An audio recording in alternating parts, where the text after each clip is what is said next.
और जिन लोगों ने चैनल को सपोर्ट किया है, जो लोग बात कर रहे हैं, उन सभी का फिर से धन्यवाद। इंग्लिश ग्रामर जो कि आप किसी भी क्लास में स्टडी कर रहे हो, चाहे आपका 6 से लेके 12th तक, किसी भी स्ट्रीम से हो आप, ग्रामर आपके लिए वेरी मोस्ट इम्पॉर्टेंट सब्जेक्ट रहता है। चाहे आप इंग्लिश में पढ़ रहे हो या आप हिंदी व्याकरण पढ़ रहे हो, दोनों के लिए। तो ग्रामर का सबसे बड़ा ग्रामर का महत्व क्या है? ग्रामर का महत्व होता है जो भी हम गद्य लिखते हैं, लिटरेचर में राइटिंग करते हैं, तो उसकी जो एरर्स होती हैं, उसकी जो मिस्टेकें होती हैं, उन सभी को रिमूव करना, उन सब में करेक्शन करना, ये इसीलिए महत्वपूर्ण होती है ग्रामर पढ़ना। ग्रामर क्यों पढ़नी चाहिए? रीज़न मैं आपको बता चुका हूँ। ग्रामर का महत्व क्या है? यही महत्व है कि जो हम लिखते हैं तो वो ग्रामर के आधार पर हम अपना मतलब उसमें जो करेक्शन करना होता है, जो भी भ्रांतियाँ होती हैं, जो त्रुटियाँ होती हैं, उनको हम सही कर लेते हैं। तो ग्रामर का भी कोर्स मैं एप्लीकेशन पर लॉन्च कर चुका हूँ। प्ले स्टोर पर एप्लीकेशन है हेमंत सिंह लेक्चर्स, उसे जो आप डाउनलोड कीजिएगा जाके, और फ्री कंटेंट के साथ में उसको स्टडी भी कर सकते हैं।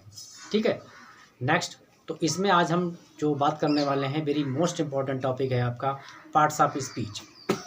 पीछे लिखा हुआ भी है, वो समझाऊंगा, लेकिन थोड़ा सा समझ लेते हैं। पार्ट्स ऑफ स्पीच जो होता है वो ग्रामर का बहुत ही मोस्ट इम्पॉर्टेंट पार्ट होता है। ठीक है, पार्ट्स ऑफ स्पीच के आधार पर ही हम किसी भी सेंटेंस को राइटिंग करते हैं, कोई कंटेंट की राइटिंग करते हैं, तो वो हमारा तभी पूर्ण होगा जब उसमें पार्ट्स ऑफ स्पीच का होना आवश्यक है। ठीक है, तो आइए आप समझते हैं कि इसमें कौन कौन सा आएगा। तो इसमें आपके ग्रामर जो है वो, इसमें सबसे पहले नाउन आता है। नाउन को हम संज्ञा कहते हैं। नेक्स्ट आपका प्रोनाउन, इसको कहते हैं सर्वनाम। तो इसको आप दो तरीके से समझ सकते हो, यानी कि हिंदी व्याकरण के आधार पर भी और इंग्लिश ग्रामर में भी। तो दोनों चीज़ों को आपको बता रहे हैं, इंग्लिश ग्रामर में भी और व्याकरण भी हमारा हिंदी समझा दे रहे हैं आपको। तो अगला आपका आता है विशेषण। एडजेक्टिव को विशेषण कहते हैं। ठीक है, इसको विशेषण कहते हैं। अब आपका आता है वर्ब। देखिए, वर्ब के बगैर भी आपका सेंटेंस कंप्लीट नहीं होगा, ये क्रिया होती है।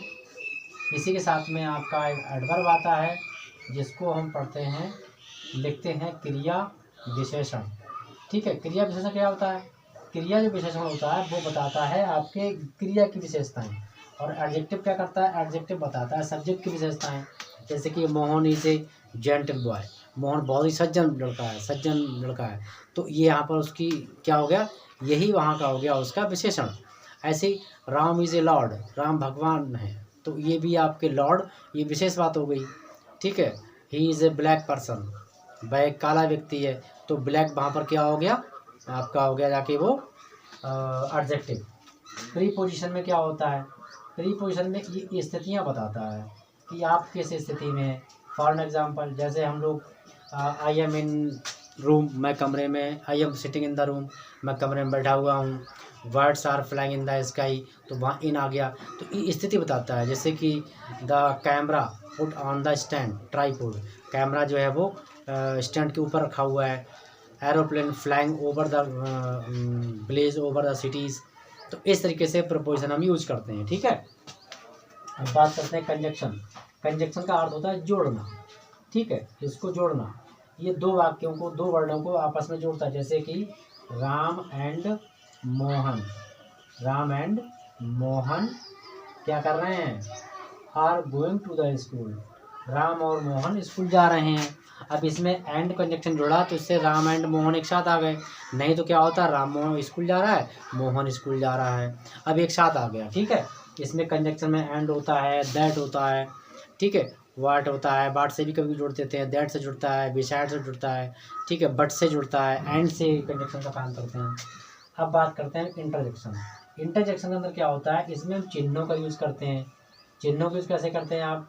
जैसे कि फुल स्टॉप आ गया, क्वेश्चन मार्क आ गया, ठीक है, एक्सक्लेमेशन मार्क आ गया, जिसे हम संबोधन कहते हैं, तो इन सभी को यूज़ करते हैं। ठीक है, तो ये वीडियो था अभी आपका शॉर्ट में, इनकी डिटेल स्टडी आपको नेक्स्ट वीडियो में मिलेगी। ग्रामर की प्लेलिस्ट जरूर प्रिंट कीजिएगा, और उसमें वीडियो बहुत सारे अपलोडेड हैं, तो उन्हें भी आप बात कीजिए, क्योंकि विदाउट ग्रामर के इंग्लिश लिटरेचर जो है वो चला पाना बहुत ही मुश्किल काम है, उसके बगैर ये संभव नहीं हो पाएगा। तो मेरी रिक्वेस्ट है आप लोगों से, आपसे विनती भी, आपको सजेशन भी है कि आप ग्रामर को भी पढ़िएगा। तो इस चैनल पर आपको लिटरेचर, ग्रामर, ऑलमोस्टली सारे सब्जेक्ट आपको पढ़ाए जा रहे हैं।